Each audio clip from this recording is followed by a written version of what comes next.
अ,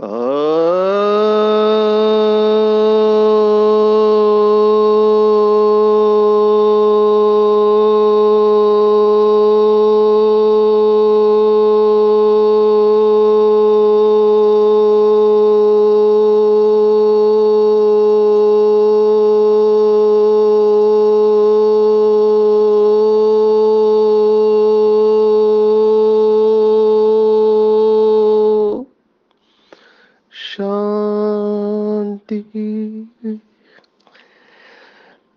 आज 13 नवंबर 2022 भारत में रविवार है। Today is 13 November 2022 and it's Sunday in Bharat. आज की मुरली का जादुई रहस्य स्वयं को प्रेरणा देने के लिए magical secrets of today's Murli for motivating the self. बहुत अच्छे अनुभव शेयर कर रहे हैं बाबा के बच्चे। आप सबका उमंग उत्साह देखकर ऐसे लगता है कि बाबा के बच्चे अगर ऐसा ही संगठन में पुरुषार्थ करते रहे तो बहुत फास्ट जो बाबा चाहता है, बाबा की हमसे आश है, लास्ट सो फास्ट और फास्ट सो फर्स्ट आ जाए, वो पूर्ण कर सकेंगे। संगठन में पुरुषार्थ करने से सभी को बल मिलता है, इसलिए जितना हो सके संगठन में पुरुषार्थ करना चाहिए। अभी हम यहाँ पर ओआरसी में देख रहे हैं कि संगठित रूप में तपस्या हो रही है, तो जो शक्तिशाली आत्माएं रहती है वो बाबा से शक्तियाँ खींचती है, तो बाकी आत्माओं को भी उससे लिफ्ट मिल जाती है। बाबा ने कई बार मुरलियों में कहा है, विशेष हमारी आदरणीय दादियों के लिए, वरिष्ठ भाई बहनों के लिए कहा है। तो बाबा कहता था कि दादियाँ जब मधुबन में होती है तो वहाँ का वायुमंडल शक्तिशाली बनाने के निमित्त है। अभी भी जो अव्यक्त मुरली चली पिछले संडे की है उससे पहले, तो उसमें बाबा ने दादियों के साथ मुलाकात में कहा था कि जब आपकी एनर्जी छोटी छोटी बातों में नहीं जाएंगे तो आप लाइट हाउस माइट हाउस बन के सारे विश्व को शक्ति देने के निमित्त बन सकेंगे। तो ये सत्य बात है। कई सेंटर पर जाना हुआ बाबा की सेवा के लिए, कई बाबा के बच्चे अपने घर पे भी बुलाते हैं। तो हर स्थान पर जब हम जाते हैं तो वहाँ का हम वाइब्रेशन फील करते हैं। तो हर स्थान का वाइब्रेशन अलग होता है, इवन हर व्यक्ति का वाइब्रेशन अलग होता है। आज ओआरसी में हमने मुरली क्लास सुना, तो मुरली क्लास के वक्त जो सुनाने वाली आत्मा है उनका भी वाइब्रेशन होता है, पावरफुल वाइब्रेशन है। यहाँ पर हमारी आदरणीय आशा दीदी जी का, तो कुछ आत्माओं में ये ताकत होती है कि उनके बोल सीधा दिल में लग जाते हैं, क्योंकि वो दिल से कह रहे होते हैं, अनुभव से कह रहे होते हैं, और उनका मनन चिंतन, उनकी ज्ञान की गहराई पता चलती है। तो बाबा ने आज आज की मुरली में शास्त्रों का वही सार सुनाया है। पूरा खेल जो है किसी भी मनुष्य के जीवन का, उसका आधार दो ही शब्द है। एक्चुअली एक ही शब्द कहेंगे, जो कि श्रीमद् भगवत गीता में भी हमने देखा कि जो अर्जुन पहले अध्याय में कह रहा है कि मैं युद्ध नहीं करूंगा, मैं माया से जीत नहीं सकता हूं, क्योंकि ये युद्ध हम सब जानते हैं, ये युद्ध कोई कुरुक्षेत्र में नहीं हुआ था, ये सब हमारे मन के अंदर चलने वाला युद्ध है। और जो अर्जुन कहता है न योत्से इति गोविंदम न योत्से, मैं युद्ध नहीं करूंगा, क्योंकि ये मेरे काका चाचा मामा है, मैं इनको मारने के बजाय भीख मांग कर जीऊंगा, यहां तक वो आ गया। अब ये काका चाचा मामा कौन है? बाबा हमेशा कहता है कि संबंधों में बुद्धि जाती है। तो ये काका चाचा मामा जो भी रिश्तेदार है, देह देह के पदार्थ संबंध, ये वास्तविकता में हमारी आदतें हैं जो हमने पाल के रखी हुई है, हमारे संस्कार है जिसको हमने क्रिएट किया है। एक्चुअली हमारे संस्कार कहना भी ठीक नहीं है, ये है रावण के संस्कार, लेकिन 63 जन्म साथ में रखने के कारण वो अपने हो गए हैं, तो बॉडी कॉन्शियसनेस नेचुरल हो गया है। सभी विकार जिसको बाबा ने कल की मुरली में कहा था कि घोस्ट, वो अपने लगने लगे हैं। तो इनके साथ रहना अच्छा लगने लग रहा है, कंफर्टेबल रहने लग रहा है। जिसको बाबा ने अलग तरीके से कहा कि माया के गिराइक है। जैसे बाप को बच्चे प्रिय है, वैसे माया को भी बच्चे प्रिय है। माया के भी नजर भगवान के बच्चों के ऊपर होते हैं। समय समय पर बाबा अलग अलग युक्तियां बता रहा है, लेकिन फिर भी इतनी युक्तियां बताने के बाद भी, इतनी पालना लेने के बाद भी, जो हमने भगवत गीता में देखा 9वें अध्याय में, 7वें अध्याय में, मम माया दुरतया, माना मेरी ये त्रिगुणमय माया बड़ी दुष्टर है।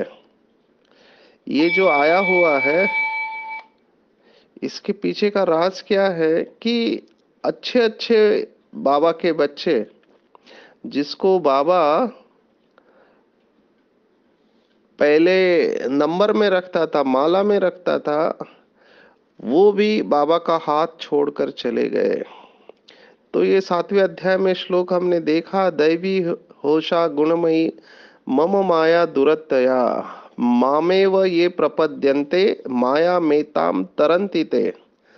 और जो आत्मा शिव बाबा को निरंतर याद करते हैं, वो इस माया का उल्लंघन कर जाते हैं और तर जाते हैं। ये लौकिक भगवत गीता कहती है, ये एकदम परफेक्ट है। तो मैं देख रहा हूं, हम दो कैटेगरी में आते हैं। या तो आप ये कहेंगे कि परिस्थिति शक्तिशाली है, मैं कमजोर हूं, या फिर आप कहेंगे मैं शक्तिशाली हूं और परिस्थिति कमजोर है, जिसको बाबा ने शब्द इस्तेमाल किया स्वस्थिति और परिस्थिति। अब ये हमारे हाथ में है कि हम किसको पावर देते हैं। बाबा ने वो दो शब्द बताया है, स्वस्थिति और परिस्थिति, या स्मृति और विस्मृति। तो जो अर्जुन कहता था कि मैं युद्ध नहीं कर सकता, मैं माया से जीत नहीं सकता हूँ, कि माया बहुत शक्तिशाली है, एक्चुअली ये बात वही है जो बाबा के बच्चे कहते हैं कि हम माया से जीत नहीं सकते हैं, माया बहुत शक्तिशाली है। मैं बहुत समय से पुरुषार्थ कर रहा हूँ, लेकिन युद्ध करते करते मैं हार चुका हूँ, मेरे से अब होता नहीं है। तो जब हमको लगता है कि अब मेरे से नहीं हो रहा है, मैं नहीं कर सकता, उधर ही खड़ा रह जाना चाहिए। बाबा के शब्द है, जहां उलझो वहीं पर सुलझो। तो जब आपको लगता है कि अभी मेरे से नहीं होता, उधर ही खड़ा हो जाना चाहिए। क्यों? क्योंकि प्रॉब्लम ये परिस्थिति नहीं है, प्रॉब्लम वो थॉट है जो उस परिस्थिति में हम क्रिएट कर रहे हैं। परिस्थिति में कभी ताकत नहीं होती है, उस समय हम कमजोर पड़ जाते हैं। परिस्थिति तो न्यूट्रल होती है, परिस्थिति में कोई ताकत नहीं है, परिस्थिति केवल परिस्थिति होती है। पर एक व्यक्ति कहता है कि बहुत बड़ी बात हो गई, ये संस्कार तो बहुत कड़ा है। दूसरा व्यक्ति कहता है नहीं ठीक है, कड़ा नहीं है लेकिन है, परेशान कर रहा है मुझे। तीसरा कहता है कोई बात ही नहीं है, ये तो मेरे गले में हार पहनाने के लिए आ रहा है। तो देखो परिस्थिति एक ही है, लेकिन एक व्यक्ति हार खा लेता है और एक व्यक्ति उसको विजय का रास्ता समझ लेता है। सो परिस्थिति सभी के जीवन में आती है, लेकिन आप उस परिस्थिति को किस दृष्टिकोण से देखते हो, उसके ऊपर पूरा खेल है। लौकिक में भी जब हम ट्रेनिंग लेते हैं, तो हम लोगों को यही सिखाते हैं, सकारात्मक दृष्टिकोण। पूरा खेल जो है एटीट्यूड का है। आप किस दृष्टिकोण से देखते हो? मैं हमेशा टीचर्स को जब भी सेशन लेता हूँ, तो उनको एक ही प्रश्न पूछता हूँ कि हम बच्चों को सभी कोण सिखाते हैं, त्रिकोण, चौकोन या काटकोन, इसको अलग अलग नाम हो गए अलग अलग भाषा में। पर ये सब अलजेब्रा ज्योमेट्री में सिखाया जाता है, अलग अलग कोण होते हैं। लेकिन सबसे बड़ा कोण जो जीवन में काम आने वाला है वो है दृष्टिकोण, कि हर परिस्थिति में पॉजिटिव कैसे रहे। ये हमारे दृष्टिकोण के ऊपर होता है। लेकिन वही सिखाया नहीं जाता है। मुझे लगता है बाकी कुछ सिखाया नहीं जाए, लेकिन दृष्टिकोण सिखाया जाए तो भी वो व्यक्ति जीवन भर सुखी हो जाएगा, कि हर परिस्थिति में पॉजिटिव कैसे रहे। और बाबा हमको यही सिखा रहा है आज। आज की पूरी मुरली बाबा हमारी स्मृति जागृत कर रहा है। कल परसों भी हमने देखा, भगवान कहता है कि बच्चे तुम अपने आप को नहीं जानते, मैं तुम्हें बताता हूँ कि तुम कौन हो, बहुनी में व्यतीताने। ये श्लोक हमने देखा 4थे अध्याय का। तो बाबा कह रहा है कि बच्चे तुम साधारण आत्मा नहीं हो, तुम महान आत्मा हो, तुम ईश्वर की डायरेक्ट संतान हो। आज बाबा ने इतना सम्मान दिया है। आज की मुरली का टाइटल ये है कि पूर्वज और पूज्य की स्मृति में रहकर सर्व की अलौकिक पालना करो। हमारे ऊपर पूरा कल्प वृक्ष डिपेंडेंट है, क्योंकि जड़ में हम हैं। तो सोचो हम कितने शक्तिशाली हैं। जो भी बाबा के बच्चे निराश हो जाते हैं, हताश हो जाते हैं, उदास हो जाते हैं, वो केवल इतना याद करे कि भगवान की नजर मेरे ऊपर पड़ी है। कितने सारे आत्माएं हैं इस समय दुनिया में, लेकिन भगवान की नजर मेरे ऊपर पड़ी तो मैं साधारण कैसे हो सकती हूँ? साधारण होना या खुद को साधारण समझना, ये दोनों अलग बात है। मैं खुद को साधारण समझती हूँ, हीन समझती हूँ, ये मेरा दोष है। लेकिन बाबा तो मुझे उस नजर से नहीं देख रहा है। बाबा ने यहाँ तक कहा है कि मैं आखिरी बच्चे से भी उतना ही प्यार करता हूँ। तो हम साधारण कैसे हुए? जब भगवान की नजर मेरे ऊपर पड़ी तो नशे में चला जाना चाहिए कि मैं सर्वश्रेष्ठ रचना हूँ। ब्राह्मण कुल भूषण कहा है ना। बाबा जब खत लिखता था बच्चों को तो लिखता था कि स्वदर्शन चक्रधारी ब्राह्मण कुल भूषण नूरे रत्न, ऐसे बाबा टाइटल देता था। ये क्यों देता था? ताकि हमको याद रह जाए। तो पूरा खेल इसी का ही है। तो अपनी स्मृति को शक्तिशाली करो। जब भी कोई परिस्थिति आती है तुरंत स्वमान में स्थित हो जाना चाहिए। जब तक स्वमान में स्थित नहीं होंगे तब तक शक्तियां जागृत नहीं होती है। भक्ति मार्ग में भी कहानी आपने सुनी होगी, हनुमान की कहानी बहुत फेमस है, मोटिवेशनल है। कि हनुमान छलांग नहीं लगा पा रहा था, तो कंसल्टेंट जामवंत उसको कहता है, हनुमान तुम सबसे शक्तिशाली हो, तुम जो चाहो वो कर सकते हो। तो हनुमान कहता है मेरा फाइल खुल नहीं रहा है शक्ति का। तब जामवन उनको कहता है तुम शायद अपना पासवर्ड भूल गए हो। तुम्हारी फाइल का पासवर्ड है जय श्री राम। तो उसको फिर स्मृति दिलाया जामवन ने, और उसने पासवर्ड डाला तो उसकी फाइल खुल गई। ऐसे ही हम भी बाबा के बच्चे, जो कल के मुरली में आया था समान, कि ब्रह्मा बाबा ही हनुमान है और ब्रह्मा बाबा ही महावीर है। तो ब्रह्मा सो ब्राह्मण, हम भी सब मास्टर ब्रह्मा है। तो हमारा पासवर्ड है मास्टर सर्वशक्तिवान, ये हमारा पासवर्ड है। इस पासवर्ड को डालो और फाइल को खोलो। तो जितना जितना ये पासवर्ड हम यूज करेंगे उतनी हमारे स्मृति के फोल्डर्स एक्टिवेट होते जाएंगे और हम शक्तिशाली अवस्था का अनुभव करेंगे। अगर भक्ति मार्ग में केवल भगवान का नाम लेने से काम होता है तो जिनके साथ स्वयं भगवान है उनका काम कैसे रुक सकता है? असंभव है। तो बाबा ने आज यही कहा है कि बच्चे तुम पूर्वज आत्मा हो। पूर्वज माना परमात्मा के साथ जड़ में और तना में। तो पूरा वृक्ष है, सभी धर्म की आत्मा है, इवन धर्म पिताएं जो भी है जिन्होंने धर्म की स्थापना की है, आप कल्पना करो, विजुअलाइज करो, अब्राहम या बुद्ध या क्राइस्ट या मोहम्मद पैगंबर या शंकराचार्य या गुरु नानक देव, ये जितने भी धर्म स्थापक हो गए, उनको भी बाबा का परिचय देने के निमित्त हम बाबा के बच्चे ही है, क्योंकि वो डायरेक्ट नहीं ले सकते, वो हमारे द्वारा ही लेंगे। क्यों? क्योंकि हम शिव बाबा के साथ, ब्रह्मा बाबा के साथ कल्प वृक्ष के जड़ और तना है, तो तना और जड़ से ही पूरे वृक्ष को पानी जाता है।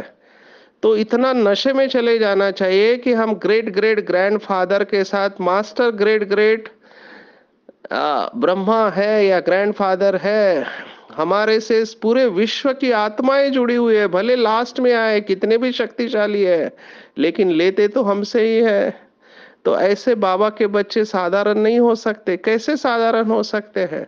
जिनको याद करने से लोगों में शक्ति आती है, वो कैसे साधारण हो सकते हैं? असंभव है। मंदिरों में जिनकी पूजा होती है, बाबा ने आज याद किया कि किसी भी आत्मा की, फिर वो महात्मा हो धर्मात्मा हो, किसी की भी ऐसे विधि पूर्वक पूजा नहीं होती है।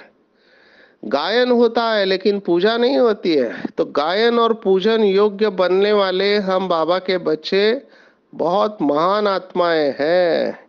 बाबा ने आज शब्द इस्तेमाल किया डबल विदेशियों का, वो है नियरेस्ट और डियरेस्ट। नियरेस्ट और डियरेस्ट, क्योंकि परम धाम में भी हम शिव बाबा के साथ एकदम नजदीक है और हमारी चमक और सभी आत्माओं से महान है। सतयुग त्रेता युग में हम स्वयं अधिकारी बन के रहे हुए हैं, दुख की अविद्या है, और द्वापर कलयुग में हम पूज्य आत्माएं हैं। तो पूरे कल्प के हम हीरो एक्टर हैं, क्यों भूल जाते हैं कि हम इतने महान हैं? तो अपनी महानता को पहचानो। अभी इसको एक्टिवेट करने का एक ही तरीका है कि अभ्यास, बार बार अपने आप को याद दिलाओ और उस स्वमान में स्थित हो जाओ कि हम पूर्वज आत्माएं, बड़े भाई अर्थात बाप समान है। इसको फील करो। जितना जितना बाबा की याद और मुरली का अभ्यास करेंगे, उतना उतना हम देखेंगे कि हमारे द्वारा पूरे वृक्ष की पालना हो रही है। बाबा ने कहा पूर्वज का कर्तव्य क्या होता है? तो पालना करना। जैसे माँ बाप पालना करते, तो कैसे पालना करते? भोजन और पढ़ाई के द्वारा। तो हमारा भोजन है ईश्वरीय ज्ञान, और पढ़ाई जो हम पढ़ रहे हैं, तो जितना हम शक्तिशाली होंगे, उतना हम पूरे वृक्ष वृक्ष की सर्व आत्माएं, सभी धर्म की आत्माएं हमसे शक्ति लेने वाली हैं। तो हमारा काम है इनकी पालना करना। अगर आप इस मुरली की डेट अच्छी तरह से देखो तो 10 दिसंबर 92 है, और आप सबको पता है कि भारत में बहुत बड़ी घटना हुई थी उस समय कि अयोध्या में मंदिर का ढांचा तोड़ा गया था। इसकी वजह से राइट्स हुए थे, बहुत हलचल थी। तो बाबा ने याद दिलाया कि बच्चे, हलचल के समय तुम्हारा सबसे बड़ा रोल है। हलचल के समय सबको शांति के वाइब्रेशन देना, ये हमारा कर्तव्य है। तो बाबा ने कहा हलचल के प्रभाव में तो नहीं आते हो। बाबा ने यहाँ तक कहा कि आगे चलकर इससे भी और बड़ी बड़ी हलचल होने वाली है। अगर हम खुद प्रभाव में आए तो हम पालना कैसे दे पाएंगे? तो अपनी शक्तियों को पहचानो पूर्वज आत्माओं, कि हम साधारण नहीं है, स्वयं भगवान की पालना में पलने वाले हैं। स्वयं भगवान के द्वारा नाम मान शांत प्राप्त आत्मा है। स्वयं भगवान ने हमको वरदानों से भरपूर किया है। हम साधारण आत्मा हो ही नहीं सकते हैं। तो पूरे प्रकृति की और मनुष्य आत्माओं की पालना करने के निमित्त है। तो बाबा ने उदाहरण दिया, जैसे हलचल होती है तो पुलिस या मिलिट्री आती है, ऐसे हमारा काम है रूहानी मिलिट्री का, रूहानी सोशल वर्कर है हम। इस समय लोगों को अपने वृत्ति और मनसा शक्ति द्वारा विशेष सेवा करना है। अभी हम भी अनुभव करते हैं कि हम सबको टाइम नहीं दे पाते हैं।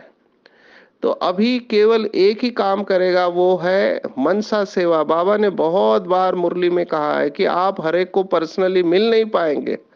मेरे पास बहुत सारे केसेस पेंडिंग है पाइपलाइन में, हर एक बात करना चाहता है लेकिन सभी को समय नहीं दे पाते हैं।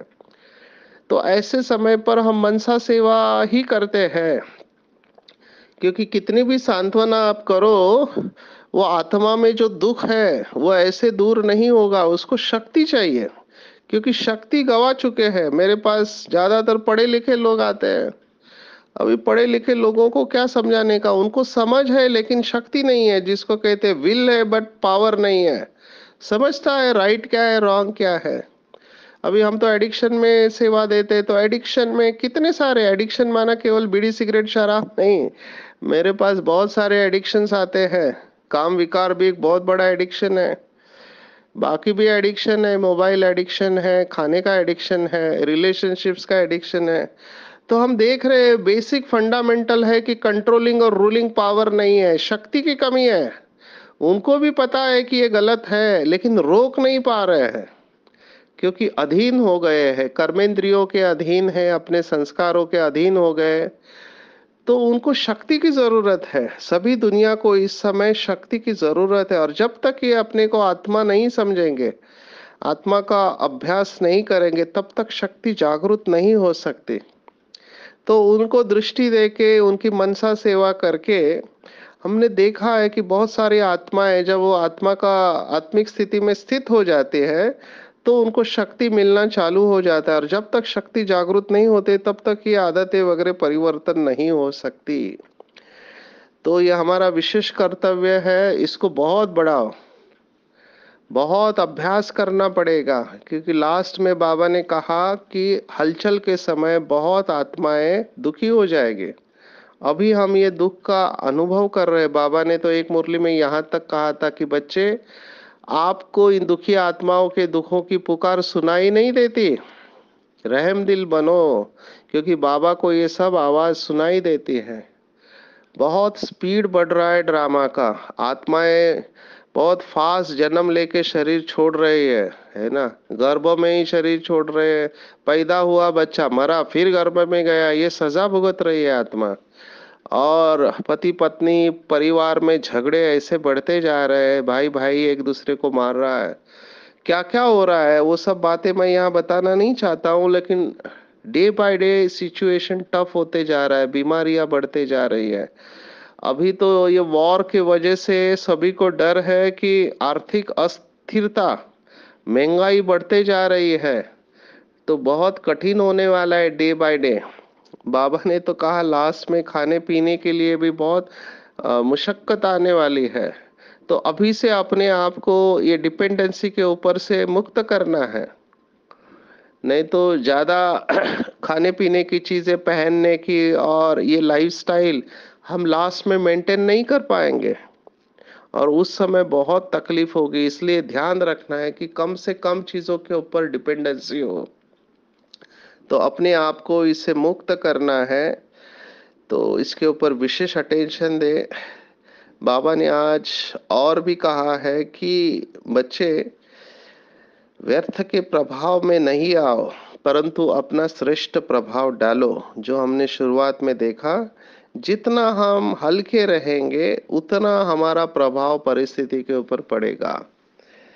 कल विहासा के सेशन में एक बात अचानक याद आ गई। मैं देखता हूँ कि बहुत सारे बाबा के बच्चे मेहनत करके पुरुषार्थ करते हैं। अभी मेहनत जरूर करना है श्रेष्ठ संस्कार के लिए, पर उस प्रकार से नहीं कि ज्यादा स्ट्रगल करे।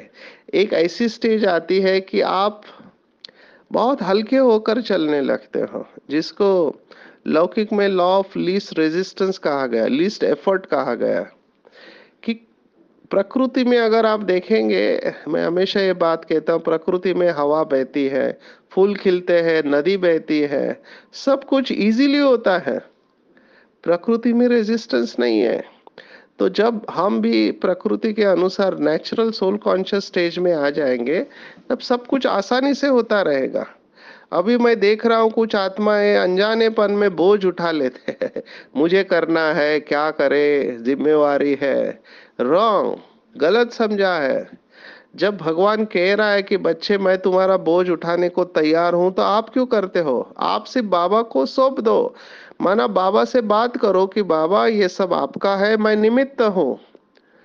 तो जितना हम निमित्तपन के कॉन्शियसनेस में जाएंगे, उतना हम हल्के रहेंगे। अभी कल हम जयंती दीदी से मिल रहे थे तो उन्होंने बहुत अच्छी बात शेयर की। तो उन्होंने दादी जानकी का एक सोशल वर्कर के साथ मीटिंग बताई कि जब वो उमंग उत्साह में था तो वो किसी कंट्री में शायद अफ्रीका में जाके उन्होंने बहुत सेवा की। तो कुछ सालों के बाद मिले तो उन्होंने कहा कि अभी मेरा पहले जैसा उमंग उत्साह नहीं रहा। और आप कैसे हैं? तो दादी ने कहा मैं बहुत अच्छी हूँ। तो उन्होंने दादी को पूछा कि आप ये सब सेवा करते समय थक नहीं जाते हैं क्या? दादी ने कहा जब मैं मेरी एनर्जी यूज करूँ तब थक जाऊंगी ना। ये तो बाबा मुझे यूज कर रहा है, मेरी एनर्जी कहाँ है? और मैं मेरी बैटरी अमृत वेले को फुल कर देती हूँ, पावरफुल बनाती हूँ, तो मेरी एनर्जी वेस्ट नहीं होती है। तो ये बात उसको बहुत अच्छी लगी, हमको भी अच्छी लगी। हमारी एनर्जी कहाँ जाती है? जब हम खुद अपने जेब से देने को जाते हैं। पर हमारा बाबा जो है वो भरपूर है, सर्वशक्तिवान, उसके पास बहुत खजाने हैं। तो उससे लेकर हमको दूसरों को देना है, तो हम एक इंस्ट्रूमेंट बने। ये बहुत अच्छा स्वमान है जो मैं अभ्यास करता हूँ कि I am instrument of God. मैं भगवान का फरिश्ता हूँ और भगवान मुझे यूज कर रहा है ईश्वरीय सेवा के लिए, तो मेरी एनर्जी वेस्ट नहीं होती है। तो बाबा ने कहा अपनी ऊंची स्थिति में रहो, क्योंकि ब्राह्मणों का स्थान, वैसे भी ब्राह्मणों को चोटी दिखाते हैं, तो ब्राह्मणों का स्थान और स्थिति दोनों ऊंची है। तो जितना हम ऊंची स्थिति में रहेंगे बाकी सब परिस्थिति हमको बहुत छोटी रहेगी। देखो साइकोलॉजी में भी कहते हैं कि अगर आप किसी भी चीज को आंखों के सामने लाओ तो बहुत बड़ी दिखेगी, लेकिन वही चीज हम आंखों से बहुत दूर रखते हैं तो बहुत छोटी दिखाई देते हैं। अगर आप एरोप्लेन से ट्रैवल करते हो तो बड़ी बड़ी बिल्डिंग एकदम छोटी दिखाई देते हैं। जितना हम पृथ्वी से दूर जाते हैं उतना पृथ्वी के ऊपर की चीटे चीजें छोटी होती जाती है। इवन पृथ्वी भी एक खसखस के दाने के समान छोटी दिखाई देती है। तो बेहद में जब जाते हैं तो ये बातें बहुत छोटी दिखाई देती है। तो ऊंचे तो ऊंचा है परम धाम, तो परम धाम में जितना हम रहेंगे बाबा के साथ में उतना ये सब बातें बहुत छोटी होती जाएगी। हमारे ऊपर इसका प्रभाव नहीं पड़ेगा, लेकिन हमारा प्रभाव उनके ऊपर पड़ेगा। तो ये बात मुझे बहुत अच्छी लगी कि या तो परिस्थिति का हमारे ऊपर प्रभाव पड़ता है या हमारा प्रभाव परिस्थिति के ऊपर पड़ता है ना? तो शक्तिशाली हम है, हमारा प्रभाव परिस्थिति के ऊपर पड़ना चाहिए। और सदा खुश रहेंगे तो हमारे पास दुख की लहर कभी आ नहीं सकती। जब कोई रोता था तो बाबा को बिल्कुल अच्छा नहीं लगता था, विशेष करके माताओं को बाबा कहता है कि रोती क्यों? क्योंकि रोती तो विधवाएं है। तो रोना नहीं है। जब ऐसा ऊंचे से ऊंचा बाप मिल गया, ब्राह्मण जीवन मिल गया, ब्राह्मण श्रेष्ठ परिवार मिल गया, तो और क्या चाहिए? तो बैलेंस में चलना है। बाबा ने कहा सेवा और स्वस्थिति का बैलेंस रखेंगे तो मस्त रहेंगे। सेवा का शौक ज्यादा है, स्वोन्नति का कम, ऐसे नहीं होना चाहिए। जितना बैलेंस में चलेंगे उतना ब्लेसिंग मिलेंगे और ब्लिसफुल लाइफ रहेगी। तो अपने जीवन को हीरे तुल्य बनाए, श्रेष्ठ स्मृति में रहे कि श्रेष्ठ स्मृति हमको वैल्यूएबल बनाती है, विस्मृति पत्थर बनाती है। तो संगम युग स्मृति का युग है। आज बाबा ने संगम युग का नया टाइटल दिया कि संगम युग माना स्मृति का युग। सब नई स्मृतियां हमको बाबा ने दे। तो बाबा ने जो भी स्मृतियां दी है उसकी लिस्ट निकालो कि बाबा ने क्या क्या स्मृति दी है, और उस स्मृति को अपने बुद्धि में दौड़ाओ, बार बार दौड़ाएंगे। और जैसे ही हम इसको भूल जाते हैं तो कलयुग में चले जाते हैं। जो जब स्मृति स्वरूप है तो संगम युग पर है, और विस्मृति स्वरूप है तो कलयुग में है। तो चेक करो मैं संगम युगी हूँ या कलयुगी हूँ। तो थोड़ा भी बुद्धि गई तो चक्कर में फंस जाएंगे, क्योंकि कलयुग में माया का राज्य है, माया अपनी तरफ खींच लेगी। बाबा ने बहुत बार मुरली में कहा कि माया कंपटीशन करती है। आज एक भाई ने कहा कि दो स्वर्ग होते हैं, मम्मा कहते हैं, एक सतयुग का स्वर्ग, और यहाँ पर कलयुग में भी माया स्वर्ग जैसा अनुभव कराती है। आपको इतने सुख के साधन इस समय है कि आपको लगता है अभी स्वर्ग है, अभी तो मौज कर लो। तो बाबा ने कहा ये रौनक धोखा देने वाली है। अपने कर्मेंद्रियों को लॉ एंड ऑर्डर में रखेंगे, वही सच्चे सच्चे राजयोगी बनेंगे। तो पूरी मुरली का आधार है स्मृति, पूर्वज और पूज्यपन की, कि मैं महान आत्मा हूँ, मैं पूज्य हूँ, गायन और पूजन योग्य हूँ, ऊंचे ते ऊंचे बाप की डायरेक्ट ईश्वरीय संतान हूँ। मेरे द्वारा ही पूरे कल्प वृक्ष की पालना हो रही है, ये मेरी जिम्मेवारी है। कल्प वृक्ष के बीज शिव बाबा के साथ मैं कंबाइंड हूँ और मेरे द्वारा पूरे कल्प वृक्ष की पालना हो रही है। तो इस श्रेष्ठ स्वमान में रहे और निरंतर इसको विजुअलाइज करे कि मेरे द्वारा ही सभी को शक्ति मिलनी है और मिल भी रही है। मैं पूर्वज और पूज्य महान आत्मा हूँ। अच्छा, ओम शांति।